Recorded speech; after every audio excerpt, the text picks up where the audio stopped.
High Level is a full CRM and marketing platform, and I've used some of the best in the SaaS industry.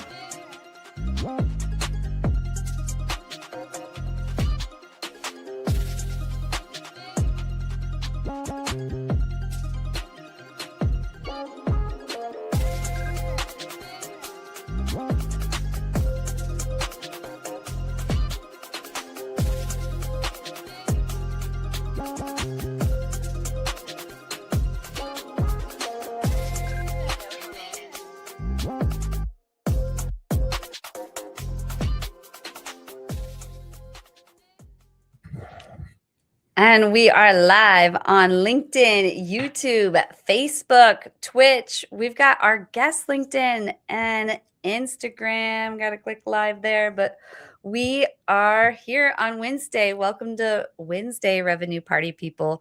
We do have hot topics and some hot guests, so let's get into it. But before we do, I have to mention StreamYard. We are streaming live using StreamYard. It's a third-party tool platform. We have a QR code because I'm an affiliate, because I talk about it and they don't even pay me to do it. But I do get a cut if you sign up and use it. So, here at Reveting, we help businesses go live on LinkedIn. We help them find their guests. We help them come up with the topics, the storyline, put it on podcast, short form video, all the things. But maybe you don't need that full production. Maybe you and your team just want to do it yourself.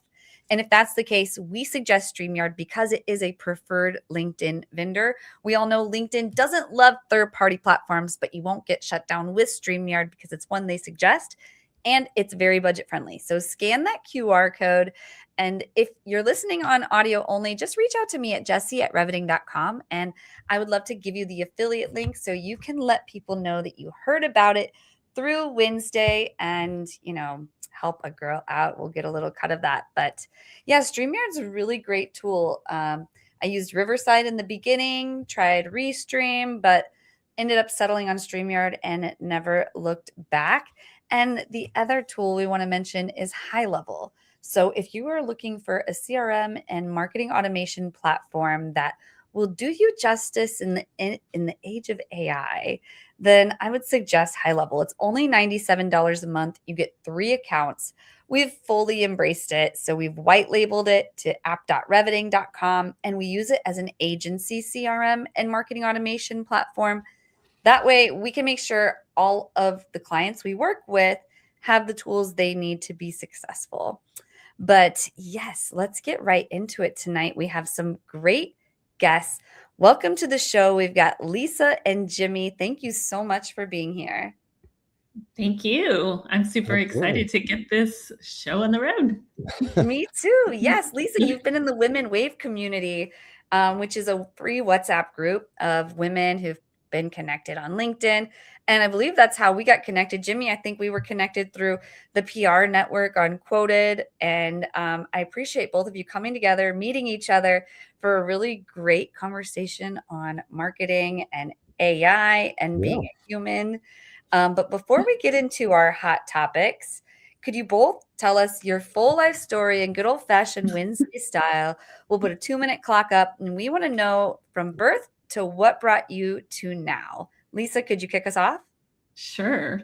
Okay, let me get started here. I'm just going to go back to college. I have a degree in marketing. I've done all things marketing for 30 plus years and worked in corporate, did a stay-at-home mom, started my own businesses through all of that. And then I got divorced and had to get, go back to corporate America and get a job, and got fired from 3 different jobs within the last, within a 10-year span. And so finally, at the very end of the last one, I said, screw this, I'm going to take a chance and go out on my own, and started my own marketing agency. And that was in 2019, and I've never looked back. So we started with small businesses and entrepreneurs and kind of drifted into the cannabis sector by accident. Was offered an opportunity to work with a cannabis dispensary, running their marketing, their communication, their social media, their blogs, and decided to niche down in the cannabis industry. And through that, I also ended up acquiring a brand called Hello Again, which is an infused vaginal suppository to support women through their mind, body, and sleep. And that's basically my story. Wow, thank you for sharing that so candidly and getting through it. I know I love your story, which is why I wanted to have you on here anyway. And I love hearing about the cannabis stuff. That's super interesting. I'm a huge proponent there. But before we get into our topics too, we want to learn more about you, Jimmy. Could you tell us your full life story from birth to what brought you to now? Wow. Okay. Well, I'll rewind the clock quite a bit. I was digging through some boxes a few months ago and I found this little membership card to Merlin's Mail Order Magic Club. And I flipped over the card and did some quick math. And I was 4 years old and I was hooked.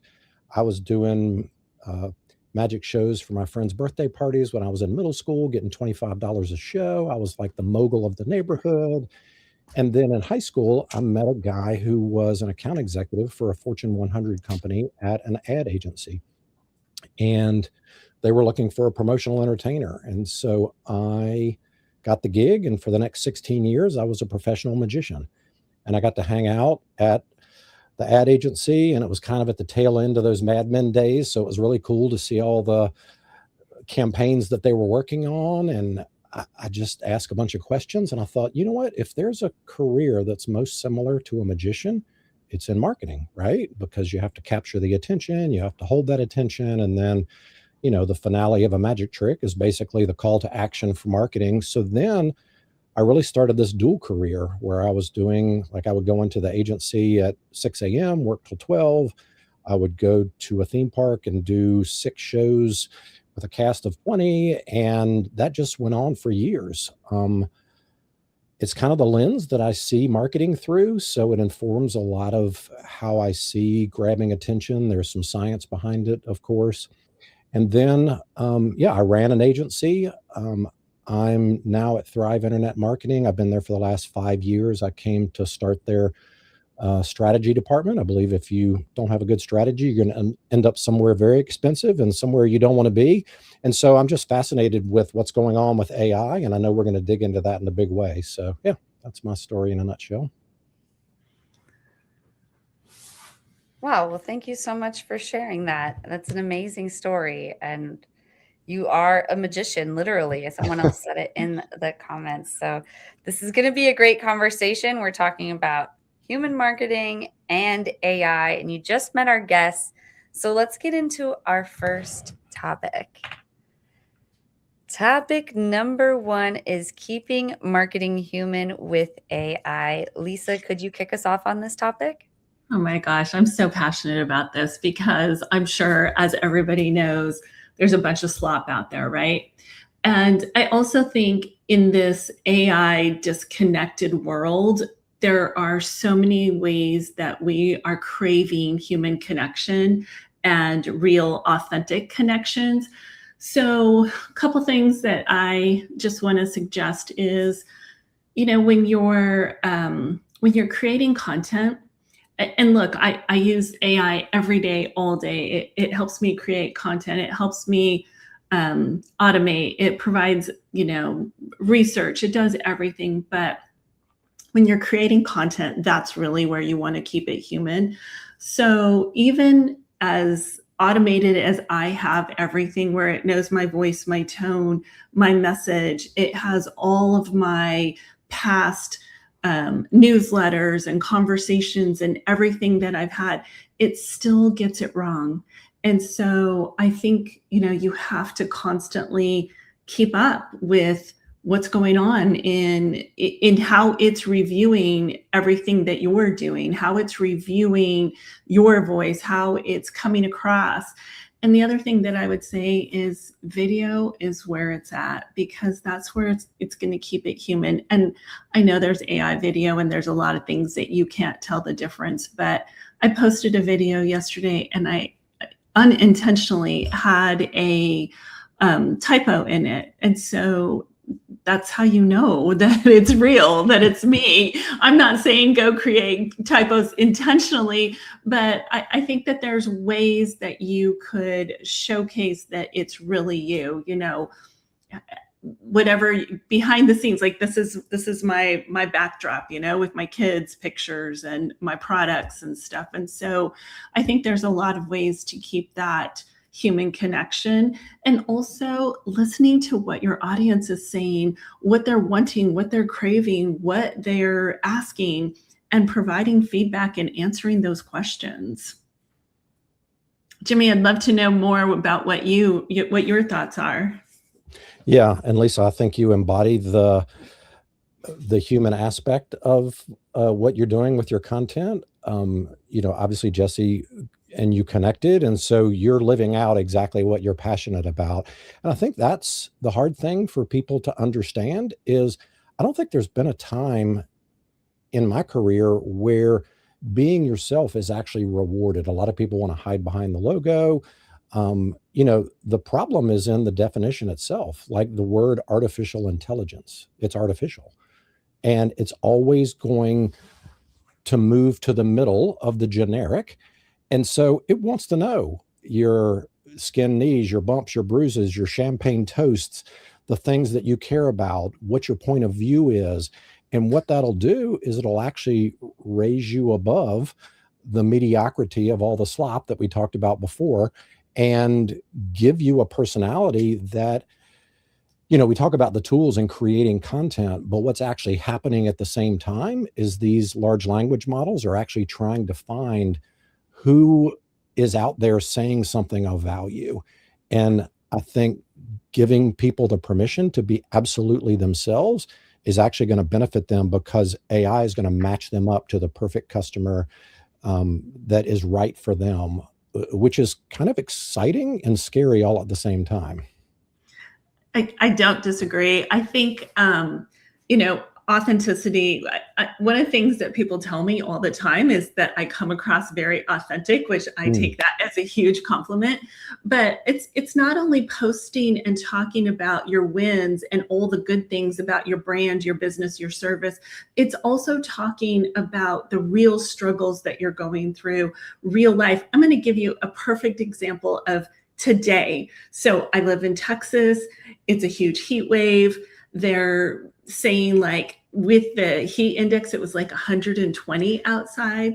And I have a dog. She's 3 years old, and we walk every morning, literally at 6 a.m. So you would think it would be a little cooler, but no, it was oppressive.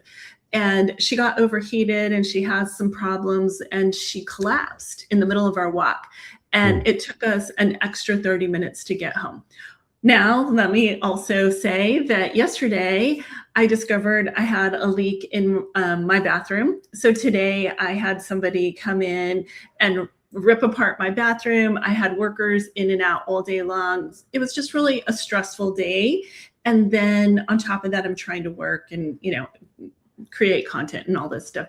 So I posted about it because it's real, it's authentic. And that's what I'm talking about, is just keeping the wins, keeping the losses, and sharing. People connect with humans because they could relate to what you're saying, what you're doing, what your actions are. And they want to connect with that. They want to feel that with you. Yeah. And you move straight into story, and people remember stories more than they remember data and numbers. And, I guarantee you the listeners are out there going, you know what? I've had a similar experience to that. And I wonder what kind of dog she has. And wow, I can put myself in that position. And, they sort of have this theater of the mind where they're playing this scenario out in their head, and that's going to be memorable. Right. And story is, like, I'm sure Jessie and Jimmy, I mean, if you're not storytelling in marketing of any kind, there's no human connection. And that's where I feel like AI fails. It's whenever I send a newsletter or create a post or anything I do, I always add a human element, some kind of something that happened to me. So I let it tell the story of me, and that's where you connect. Definitely. 100%. And I love live streaming, and it's partially because it keeps it real. Like, you're going to see our imperfections.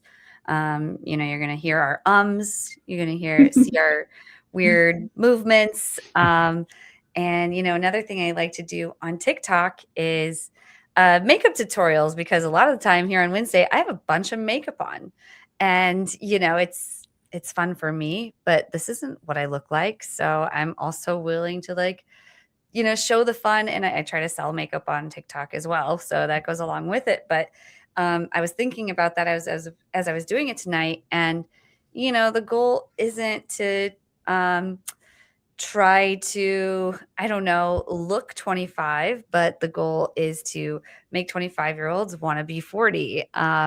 And so, yeah, I don't know. I think there's something authentic about being real, and it makes people want to connect with you. And it's super important, especially like you said, in the world of AI. But in terms of keeping marketing human with AI, what would be your actionable tips for founders, marketers, anyone out there who's trying to be visible, before we switch gears to the next topic, Lisa? I kind of already said it, but when you're creating content, feed it your actual stories and if it can produce content that's better, better at storytelling than what you could say, then that's great. But I always try to lead with a story so it connects whatever I'm saying back to me as a human. Yes, people have been telling stories for so long.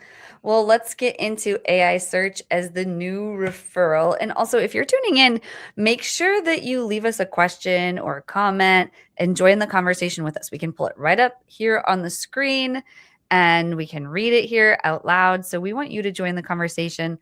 Let us know what it is you do, so that we know who we're talking to. Where are you tuning in from? And just let us know you're here by leaving a comment and joining the conversation. But topic 2 is Jimmy's topic. Jimmy, can you kick us off on AI search as the new referral? Yeah, this is a tricky one because, a lot of business owners sort of have this pride that they get all their business through referrals. And I would say that's changed a little bit. And I'm not discounting the fact that referrals are probably the highest converting way for businesses to get new business. It also is a testament to the work that you've done, and somebody cares enough to pass your name along to somebody else. So I completely agree with that. The situation that we're in right now is that's not the complete picture. And so what happens when someone gives a referral to your business? It used to be that you would just call them up, schedule an appointment, and that was it. The referrer's name was the word, and it just followed through to the sale or the appointment, or whatever the sales funnel looks like. What's happening now, and I think an indicator of this is last year, Google search ended, 60% of Google searches ended in 0 click.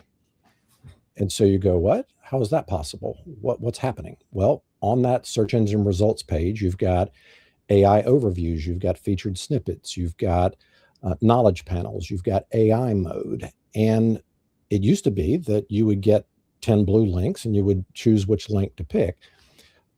People are getting the answer from what is summarized on that search engine results page. The other thing that's happening is people are going to ChatGPT and Claude and Gemini and Grok and Perplexity and Copilot, and they're asking questions. And the question they're asking when they get a referral is, who is this company? Who is this person? Who's the owner behind this? And what happens when somebody does that? Why do they do that? Well, their name is on the line, right? And so if somebody in the organization has been given a referral and they're supposed to call that person, they want to make sure that they're legit, because the owner, the CFO, a board member is going to ask the question, why them? And so they want to corroborate that that referral is actually worth following through on. And so if there's no information about the company or the owner, in those AI overviews, the large language models then the referral stops there. They never get the call. And so where an owner may think, I get all my business through referrals, they're not seeing the ones that never end in the communication to take it to the next step because they're basically invisible, or there's no corroboration online about the fact that they're a legit business, they have good reviews. And I think that's something that owners and businesses and marketing experts really need to take a close look at, because it is the new way that referrals are happening and being verified. And that's the power of AI, is to be able to connect those dots and to understand whether a business has got the credentials to give somebody the trust and the confidence to move forward. Definitely. What's your take on all of this, Lisa? So a perfect example is tomorrow I have a call with somebody that I don't know, and it was a referral. Sorry, I have a little tickle in my throat. But anyway, I'm going to put myself on mute for a second.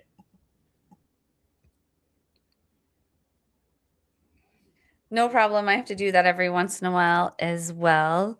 So we'll give So her a sorry. moment. Yeah, no, take your time. The beauty of live theater here. Right. Yeah, talk about authentic. Anyway, I have a call tomorrow, and I went to Claude and I said, do some research on this company, on this person. Tell me everything that they do, and how legit are they, etc. So to your point, Jimmy, if your information is not already out there, I mean, I might not have taken the call. I might have thought it was a scam or something like that. Yeah, definitely. 100%. And I could see where people would question this too, because I know a client that we just recently started working with was a referral. And I've gotten other clients, or Revening has, through referrals. People talk. But social media, I would say too, is like another, and dark social is another place where people are getting referrals. But I don't know, can you talk to us a little bit more, Jimmy, about how to become the referred via AI? Yeah. So there was an acronym that Google sort of coined around 2016. They updated it around the early 2020s, and the acronym is EEAT. And it stands for experience, expertise, authoritativeness, and trustworthiness. And so the AI engines picked up on this. And so that's what they're evaluating. And so there are a lot of things that go into that. And so if you just go down that list, how can you, and there's another factor that AI loves people instead of logos. And so it's much easier to triangulate a person's experience, their expertise, their authoritativeness, and their trustworthiness. But for a company, how aggressive are you about seeking reviews? There is a sentiment about you online. It's either positive, negative, or non-existent. And so I'm sure we've all purchased goods and services where the first thing we do is we go read the reviews, right? How engaged is the company in responding to the conversations about those reviews? There's research that says a bad review is actually good, because everything can't be rainbows and lollipops for everybody, right? And so we've gotten used to understanding the context of how a review comes in, and we decide if we agree with it or not. The other thing is, what are the breadcrumbs that you're leaving around the internet that show your expertise and experience? Anybody can put on their website that they're the best at what they do, but AI is looking for third-party corroboration. Has there been a story written about you? Do you belong to an association? Are you credentialed? Have you spoken at an event? Are you a member of the Chamber of Commerce? Is there a Better Business Bureau report on you that's positive or negative? And so there are all of these things that is different than a traditional keyword search that sends you to a landing page for traditional SEO. It's basically piecing together these dots to form a picture of who you are. If there's not enough information out there, AI has to make the picture. And so it may make a picture of the wrong person if they have a similar name to you. I do have an analogy I like to use with information on the internet. It's like a pizzeria. So about every 3 to 6 months, AI goes out. These large language models spend a tremendous amount of money, and they do their training data. And so they get to the end of the internet where it says, do not go any further. And so they catalog all that and put that in the pizza dough, and they wrap that up in the refrigerator and they put it in the freezer. And so when somebody asks a question, and that's a term you may have heard of as AEO, or answer engine optimization, they want an answer to that question. So, Lisa was talking about, she wanted to know who this person is, put a profile of the company. She wants to know the answer, right? We have answer engines with Siri and a Google Home device, and you may have an Alexa device. And so obviously these large language models are answer engines, and they want to go out and they fan out and they look at all of these things. And so when somebody asks that question, they pull that pizza dough out. And if there's no information about you, it's a pretty thin crust pizza, but it has to make the pizza because that's what it does, right? But there's also these pizza toppings that need to go on the pizza. And so if you didn't make the training data, then perhaps you're in the pizza toppings, the pepperonis and the mushrooms and the green peppers. And so they exist all around the internet in the examples that I just said. YouTube transcripts, LinkedIn articles, Reddit comments, Medium articles, any sort of PR that's been done. Maybe you were featured on the local news. I'm sure Lisa has quite a list of things related to her product that corroborate who she is, that she's the expert, and this is a legit product. And so, yeah, if you think about it in that way, there's some simple things that you can do over the next 60 to 90 days that will make a huge difference.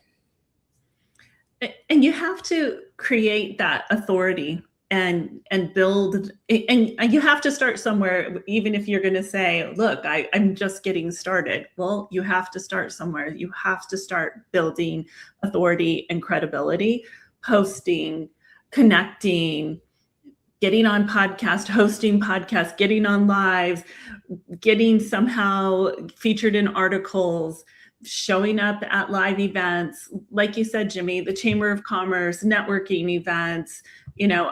I spent the last year and a half traveling all over the US, connecting with women for wellness events to, showcase my brand. I go to cannabis events, there's like 3 or 4 a year that I go to just to continue to build my network and that credibility. So it's so important. You have to start somewhere, and it just builds from there. Absolutely. Oh, there's so much juice here.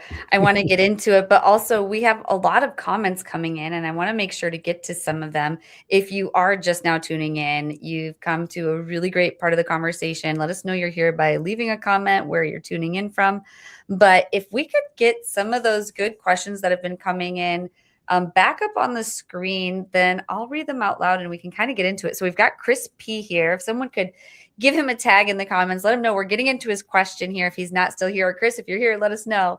But hi, I am Chris. He says, I have a background in AI. I currently work in medical devices. How do you feel about these AI organizations missing their earnings targets by up, I'm guessing, to 90% in a largely circular economy that is also causing serious harm to the environment when we are now up to 105 million Americans unemployed? Lisa, Jimmy, any thoughts here? I mean, if you listen to Elon Musk, he's going to say like the world is all going to be taken over by AI and nobody's going to have a job. I truly believe, who's going to run your AI, right? You have to have humans. And going back to what I said a while back is you have to have that human connection and that human interaction. That is what we are craving as people on this planet. So, it's a tough question to really answer other than to say, I truly believe, this is my optimistic attitude, is that AI is not going to take over. It's not going to take over the jobs like we think it is. And we have to just, continue that human connection. Yeah, I'll weigh in. I think a lot of people are trying to figure it out. And a lot of good decisions are being made and a lot of bad decisions are made. One of the things in our industry in marketing that's happening is a lot of the entry-level jobs, which I think is happening in other industries, are being eliminated because those functions sometimes can be done by AI, and sometimes we learn the decision-making process that's required in those entry-level jobs builds the intelligence and the decision-making for higher level decisions later on. When I started out, I had a creative director standing over my shoulder telling me how to kern type and what was a good layout balance and color theory. And when I went to a printing company and did a press check at midnight, how to get the color right on the press. And so, yes, there are printing presses that will do that. There are programs that will do that. But I think what we're going to see is a rebound over the next few years where people have cut that learning curve, and they're going to end up with some folks that don't know how to make decisions, have not understood how things fit together. And that'll just be the price that's paid as we're in this transition period of, we think it's going to be that, it's not going to be that. You talked about the earnings. I remember the dot-com days, and it all fell apart, right? Because things were overvalued. There's probably going to be some of that happens. I don't think we have a crystal ball, but we can see the writing on the wall. So I would say I'm also optimistic, as Lisa is. I'm always, if this is Whiskey Wednesday, the whiskey glass is always half full, not empty. And to me, there's a lot more positives than negatives. We just have to understand that we're going to have to weather the storm a little bit and be encouraged and learn from other people, and have platforms like this where we can share, encouragement and information to help people make better decisions in their companies. Yeah, I mean, there is no crystal ball, right? We don't know. And we don't even know if the numbers are accurate or the truth, right? I say, question everything and believe nothing. That is just literally my motto, because we don't know. Yes, this is so good. Thank you both for sharing that. And thank you everyone who keeps who are keeping the comments flowing. Let's see, were there any other good questions that came up? Because that one was super juicy. And then we'll take one more good one before we get into our quick break. But let's see, I'm going to help go through it. Who's got a good question? I mean, there've just been a lot coming through. I don't know if our producer in the background has one in mind, but let's see. I'll just pull up one of these. Give us a good one, Jessie. Come on. Yeah, let's see. Here we go. Oh, Glenn, are you referring to the possibility of Claude consciousness? Ooh, I just read that article today. Go for it, Lisa. What do you think?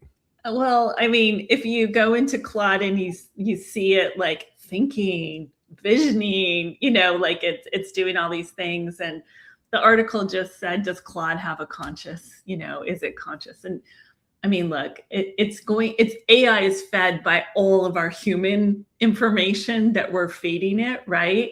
But no, it doesn't have a conscious. I mean, it's AI, right? Yeah. Absolutely. I want to know, what do folks in the comments think about all of this? And real quick, while you're telling us, we'll bring those up here in just a moment, but we will be right back before we get into our third topic. Tonight, our third topic is building a personal brand. So if you hear, you need to be human, you need to build a personal brand. We're going to talk more about that right after these brief messages. At Reveting, we help B2B founders, executives, brands turn their live streaming into a real revenue channel. One live stream turns into a podcast. It turns into a social clip. It turns into email content like a newsletter and actual sales conversations. You get to have a lot of conversations with people when you have a podcast or a live stream like this. And if you want to be known, trusted, and remembered in your industry, without being online 24/7, worrying about your posting, this is what we do. Just head on over to reveting.com and let's build your show. I want to give a quick testimonial for the Reveting team. I was really nervous about doing lives. They very much have helped me increase my reach and online presence. So thank you, Reveting. I love what you and the team do. I've been picking up 50 followers a day just because that content is resonating so well. It's working across a lot of different channels for me. One of the problems that we struggle with is getting our brand out there. her team have been able to do for us is the idea of going live on LinkedIn and using that platform to its fullest extent through the way they're able to take the live event and break it down into bite-sized posts, video clips, and as well as the content within the posts themselves.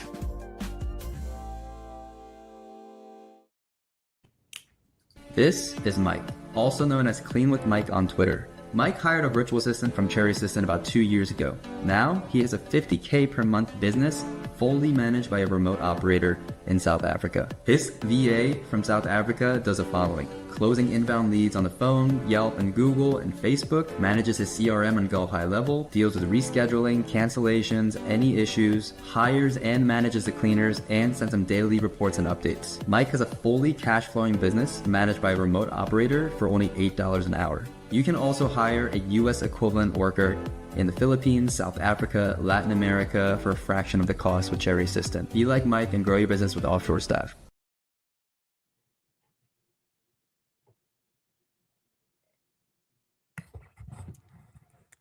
Cherry Assistant has lots of offerings. You should definitely check that out. There's a QR code on the screen. If you mention that you heard about them through WinsDay, you'll get $250 off your first month. So why not just let them know? But now we're going to be getting into our third topic. Keep those questions, comments coming in. Where are you tuning in from? What is it that you do? What questions, comments do you have? Keep us honest here, and don't be afraid to disagree with us. We want to know what you really think. Like, let's hear your real human thoughts, not your AI thoughts. Building a personal brand. Lisa, can you kick us off on this topic? Yes, and I'm a perfect example of why you should build a personal brand. Okay, so let me back up and say, like, a year ago, nobody knew anything about me owning a CPG company, which is Hello Again. And I had to start connecting and start really building up authority, like I talked about a while back. And if people just connected with Hello Again, there's no human authenticity to it. So hired a coach, a business coach, and all of the goal was to create content, and get myself out there as much as possible. So let me back up to February of this year. I happened to post a video on TikTok about vaginal cannabinoids, and it went viral. 1.7 million people saw that actual video, and they connected with it, right? Because I'm human, because they're asking questions, because I'm answering them, because I'm building a personal brand.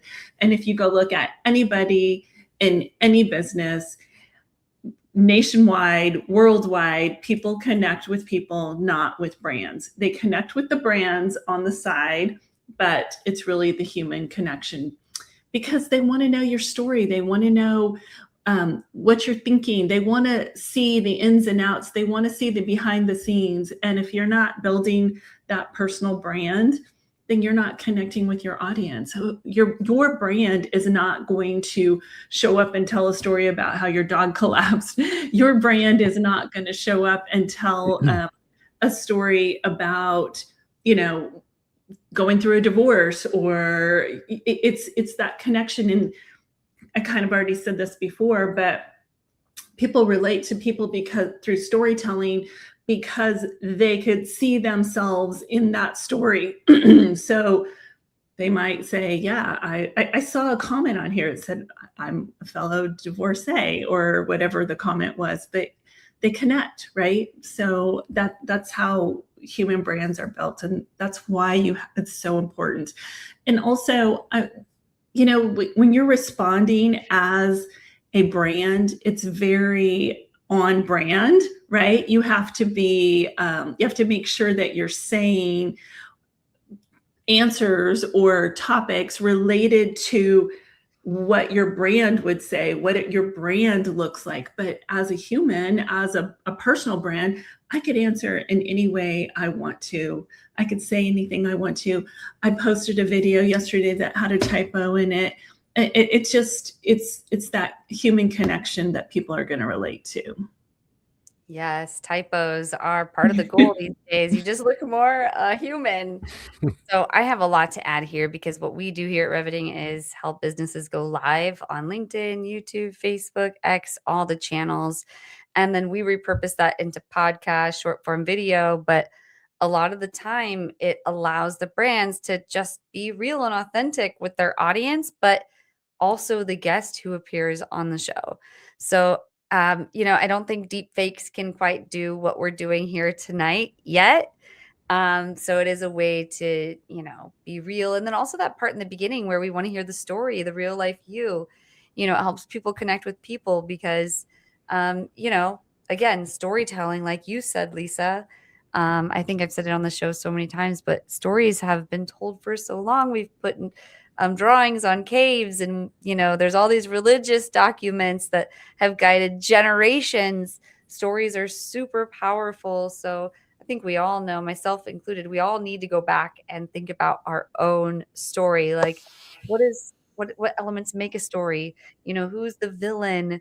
What's the conclusion? Like think of all the parts of a story, the characters, and develop it. And yeah, I love to help to do that and do that with founders. But Jimmy, before I share any more about how building a personal brand, this is something that you are the VP of, is it branding communications, or what is the title? VP of brand communication. Yep. Branding communication. So you know a thing or two about building a brand, and building a personal brand has, become a big part of that. What is your take on all this? Yeah. Before I answer that, I wanted to ask Lisa, tell me the backstory of your product and why you're passionate about getting the word out. So it is a vaginal suppository infused with cannabinoids for women to support them through, all areas of their life, mind, body, sleep. So here's my story. Since I was, became a woman and started having menstrual, had periods, I've had lots of issues throughout my entire female wellness journey. And the whole time I was told we need to do surgery or have a pill or you need to go see another doctor. And nobody looked at me as a whole person to get to the underlying problems. Also, nobody really looked at what was missing in my body, what could support it. And so I'm passionate about women's wellness. I'm a certified menopause coach. I research women's wellness every single day because I want to share my story with other women so that they could relate and make decisions for themselves. And I also just want women to have options right now. Hormone replacement therapy is all over the place. Women are being shamed for not being on hormone replacement therapy. And there was a whole article, I believe, in the New York Times recently that said, there's a whole group of women that are taken out of the menopause HRT conversation because they don't want to take it. So that's my story. So the reason I ask that, number one, is because I'm interested. Number two, it's a textbook lesson in what a personal brand is. There's a misconception out there that a personal brand is self-serving and look at me and look at me. Probably 90% of what Lisa just said was her passion to help other people. And so if you truly believe your product or service, and Jessie, you mentioned the villain. Every brand has a villain. Every story has a villain. If you truly believe that your products or service is the best option, it is your responsibility to save them from the villain, those other opportunities. And so that is really the subtext behind a personal brand that is going to be authentic, that is going to be more of a servant leadership type of brand. It's interesting. We started seeing the writing on the wall with AI about 18 months ago, understanding the power of a personal brand. The founder of our company, Matt Bowman, he has a heart for helping all businesses, but he said, we need somebody to go out there and talk about all the things that we've learned over the last 20 years. And I'm not going to be that person. So Jimmy, it's going to be you. And so initially I was like, what? And then I was, okay, I got to figure this out. So I tried a bunch of stuff last year. And I will say the first couple of months in my head, I'm thinking, how do I sound like the founder? I'm not the founder. I'm not the owner. Am I playing a role? And then I said, you know what? This is stupid. I just need to be myself. And so I started talking about my magic background, the science behind communication, all of these things, because I truly believe we're in this era where we have this opportunity to explain exactly what's in our heart and in our soul and make business a way to express how you can change the world, your community, the person down the street, whatever that case may be. If you think about digital marketing, oh yeah, that's not, well, no. Businesses need to grow their business so they can pay their employees, so their employees can have money in the bank account to buy a home. So all of these things are like a domino effect as we go. And so the more passionately you can communicate that, and the more you can magnetize an audience to you to support your mission, that's really what a personal brand is. And so when I get on a podcast, I might do a magic trick. I'll talk about various things. And so people are interested in learning more about that. And it feels natural for me to talk in that way. And then I layer that on to communication and marketing, whatever that might be for that particular organization. And it feels natural. And so that is the best personal brand pathway that you can start to break apart. We could do a whole episode on that, but yeah, thanks, Lisa, for bringing that topic up. Thanks for letting me share. I knew where you were going with it, but I'm very passionate about my brand and about helping women in a more holistic, natural way. So thank you for asking. Yeah, that's really great. And I encourage you to share that story more too in the Women Wave community. I don't know, maybe you already have, but I don't think I have, but I will. Yeah, awesome. I think there'd be some interest there. It's super interesting.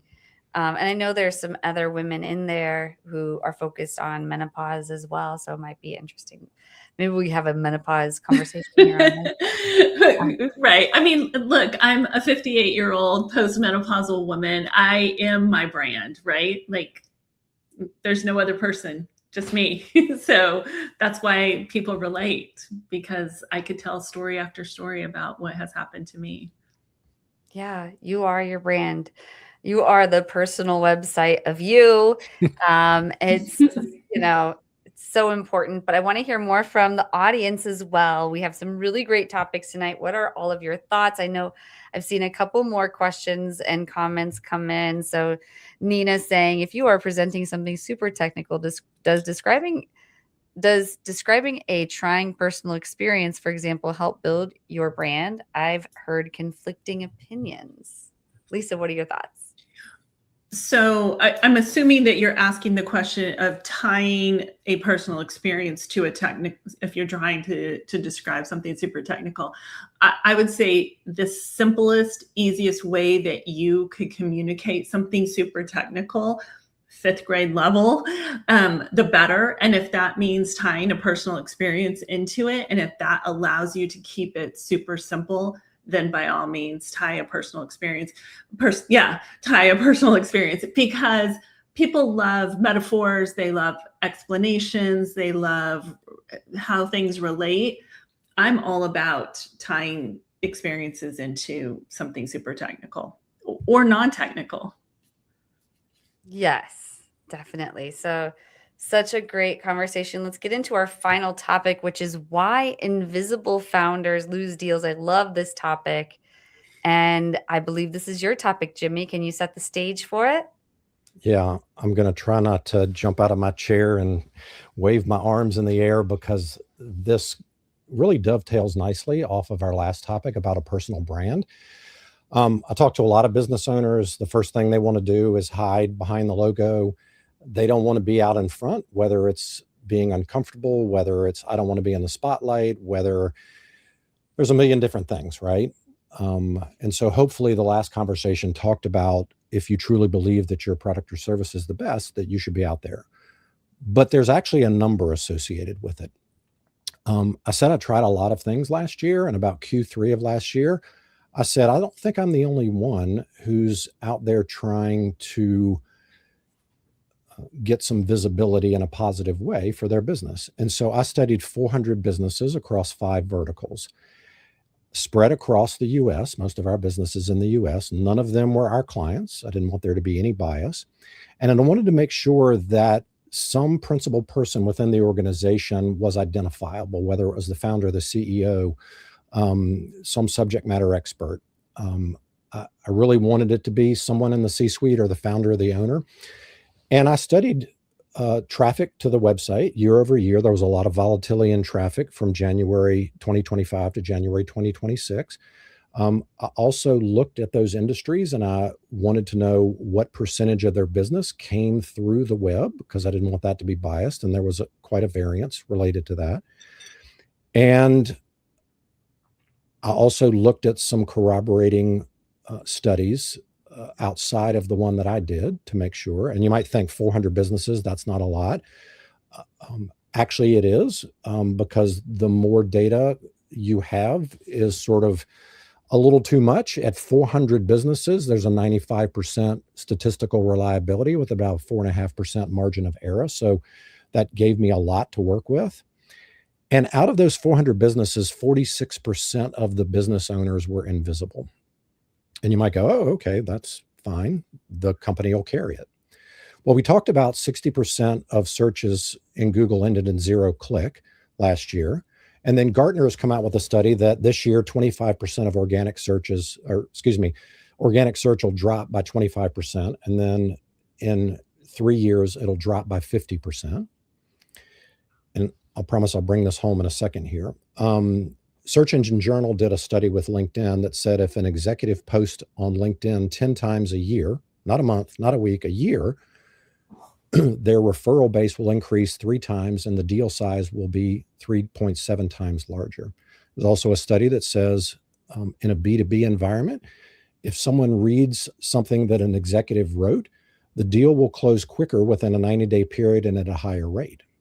And so I took all of this data, I pulled it together, and I said, okay, what's going to happen over the next 3 years?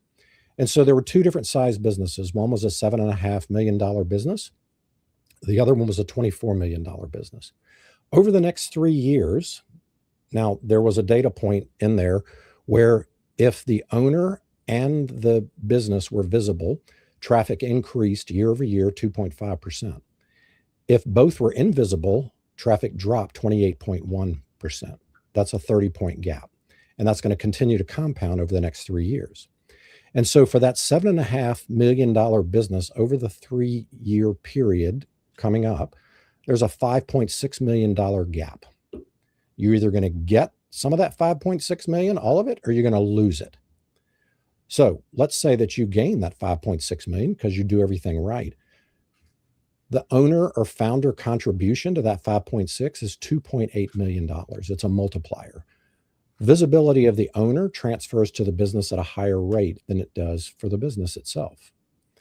For that $24 million business, that gap is $18 million. They stand to gain or lose over the next 3 years. The owner contribution is $8.6 million. And so where we may have thought that personal brand is just a fluffy metric and a nice to have, there is a real dollar value associated with visibility or invisibility.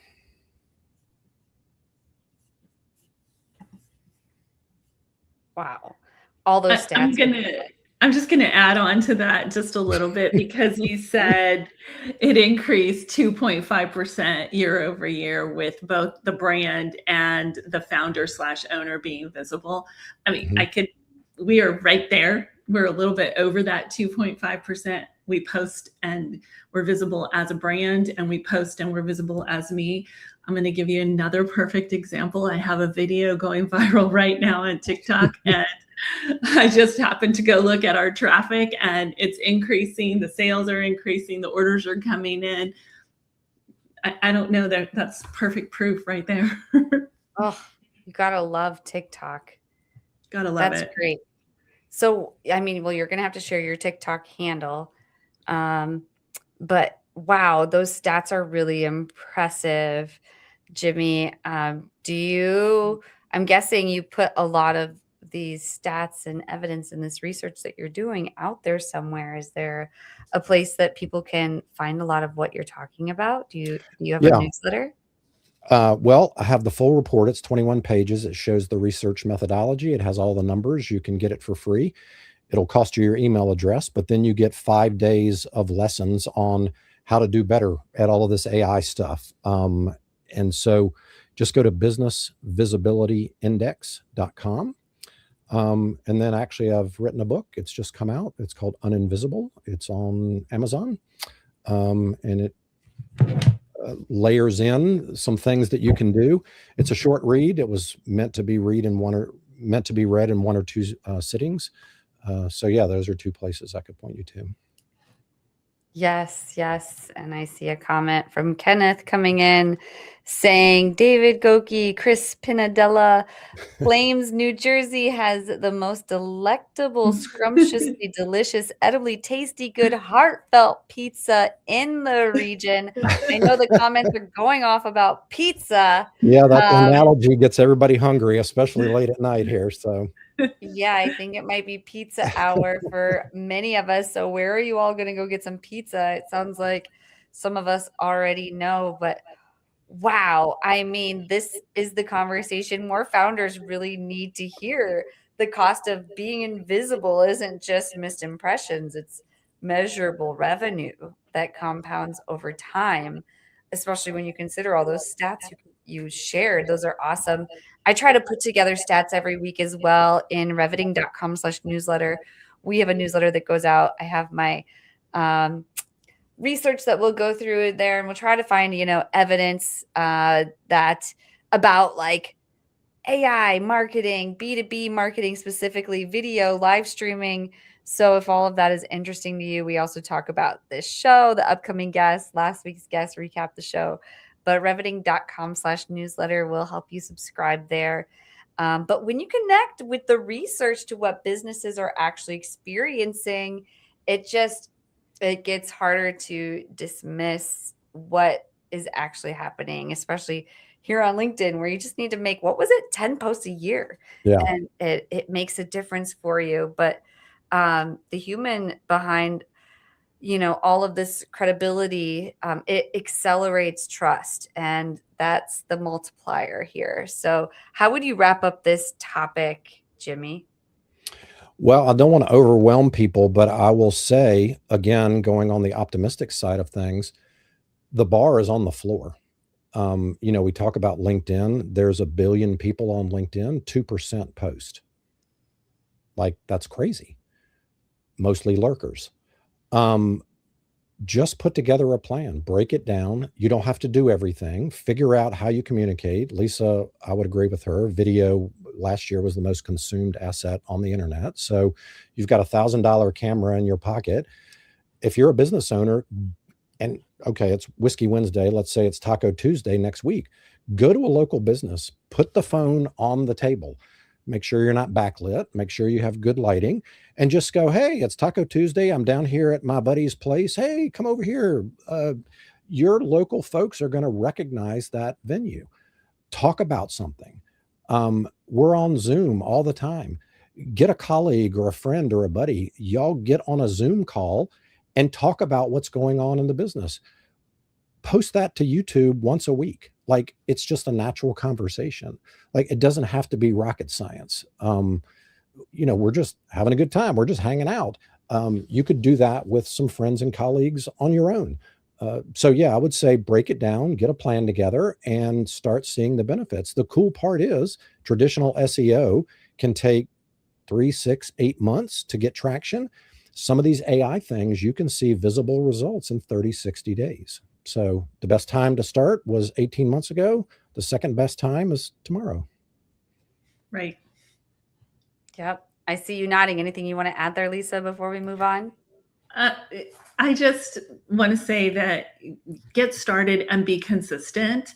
And it doesn't matter if you shift or if you change topics. I used to talk about marketing all day, every day. And I talk about women's wellness now, and they don't relate at all. But that's just where I shifted into. So it just be consistent. Yes, I am 58. Yes, just be consistent and start posting tomorrow. Yeah. And I want to compliment Tag the three of us so that we know that you posted. Yeah, I want to compliment Lisa for all of her viral posts, but the cool thing is you don't have to go viral. AI doesn't really care how many followers you have. It just wants the content to be able to triangulate who you are. So consistency, I would agree with that, Lisa. Yeah. So good. Such a great conversation. I hate to wrap it up. If anyone has any last comments, questions, concerns, debate items, favorite pizza they want to drop in the comments, please do. We also want to know, what is it that you do? Please introduce yourself in the comments. We'll put it up here on the screen. So here's your time to shine.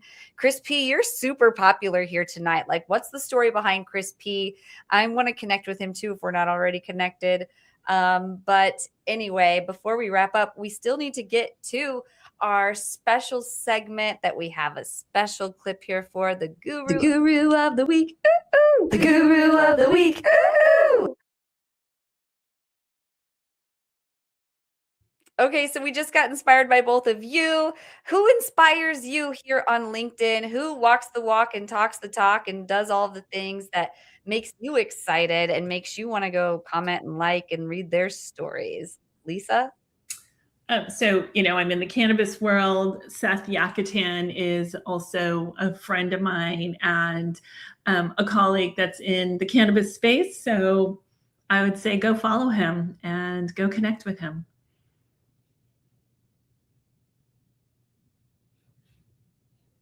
Nice. And how about you, Jimmy? Who's your guru of the week?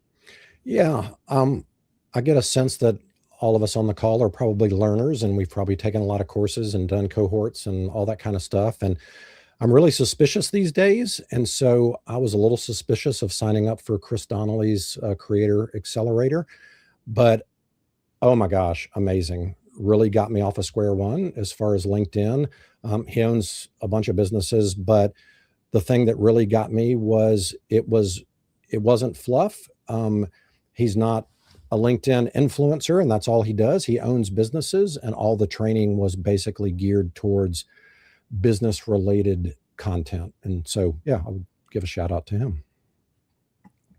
Amazing. And if you're here in the comments, tag those people in the comments. Hopefully we have the spelling of their name correctly, but man, this has just been such a great conversation. Keep the comments flowing, because before we go, we want to know a little bit more about Lisa and Jimmy, who it is they serve, how they serve them, and if any of us can be served by them, how do we reach them? Jimmy, can you let us know? Yeah, well, it's Thrive Internet Marketing Agency. We're a full service digital marketing agency, and we work with all industries of all sizes. So mom and pops all the way up to multi-location, franchise, enterprise. So yeah, I would say if you're struggling with any of this, happy to have a conversation and help you out. And if you want to get in touch with me, I'm on LinkedIn posting 5 days a week, and you can DM me there, and happy to chat and help you out or point you in the right direction. Absolutely. And how about you, Lisa? So for the TOKE agency, we run brand strategy and communication, email marketing for dispensaries, anywhere from a mom and pop dispensary to an MSO, and it's thetokeagency.com. You could also connect with me on LinkedIn. And then for Hello Again, it's helloagainproducts.com, and specialize in women's wellness in the cannabis sector or the CBD sector. LinkedIn, Facebook, Instagram, TikTok, it's simply Lisa Williams. And then I also have a YouTube channel with long form content, and it's Hello Lisa Williams, because YouTube wouldn't let me use simply Lisa Williams. So there you go. Interesting. There must have already been a Simply Lisa Williams out there. Who knows? But also, if anyone wants to join on WhatsApp, we've got a free WinsDay community for men and women who are growing on LinkedIn or interested in this show, just fans, want to be connected. We've got past guests there. But just reach out, send me a DM, and I'll get you into the WinsDay winners. Or we've got the Women Wave, which, sorry, gentlemen, but it's for the ladies only. Lisa's in there with me. But if you are a woman growing on LinkedIn, you're in sales, marketing, or business ownership, we'd also love to have you there. You can send me a DM. I'll give you the link to get in there. But that wraps up the show. Thank you both so much for being here. I'm going to see you both backstage, but everyone else, hope to see you back here next week. And if you like this episode, be sure to go binge us on your favorite podcast platform. You can find us on Spotify, Apple Music, wherever it is that you listen to podcasts. Just search WinsDay. It's WINSDAY because you are a winner for being here. And that's what we do, is win. But that wraps up the show. So thank you, everyone. We'll see you here next week.